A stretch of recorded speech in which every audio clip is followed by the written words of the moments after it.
शिवसेना ठाकरे गटाचे आमदार राजन साळवी यांची आज एसीबी चौकशी होणार आहे। साळवी हे लाचलुचपत प्रतिबंधक विभागाच्या चौकशीच्या फेऱ्यात आहेत। जानेवारी 2024 मध्ये एसीबीने राजन साळवी यांच्या निवासस्थानी छापेमारी केली होती।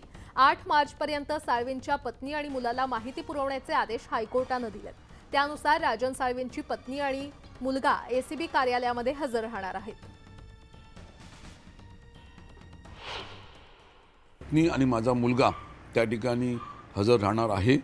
संपूर्ण सहकार्य करण्याची माहिती द्यायची भूमिका आमची त्या ठिकाणी निश्चितपणे राहणार आहे। आणि त्याबरोबर माझ्या मोठ्या भावाला दीपकला आणि माझी वहिनी अनुराधा ह्या दोघांना सुद्धा या संबंधीची चौकशीसाठी नोटीस आलेली आहे।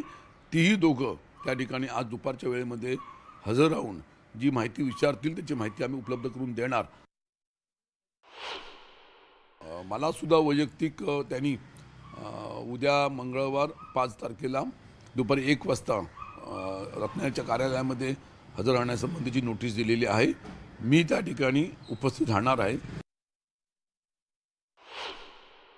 आणि म्हणून आमच्यासमोर भाजपचा उमेदवार येऊ दे, आमच्यासमोर अजितदादा गटाचा उमेदवार येऊ दे आणि आमच्यासमोर शिंदे गटाचा उमेदवार येऊ दे, आम्ही त्यांना आमच्या ठिकाणी निश्चितपणे चांगल्या तऱ्हेची लढत देऊ आणि मागील काळामध्ये जे मताधिक्य मिळालं त्या मताधिक्याचा उच्चांक आम्ही नक्की करू अशी आमची अपेक्षा आहे।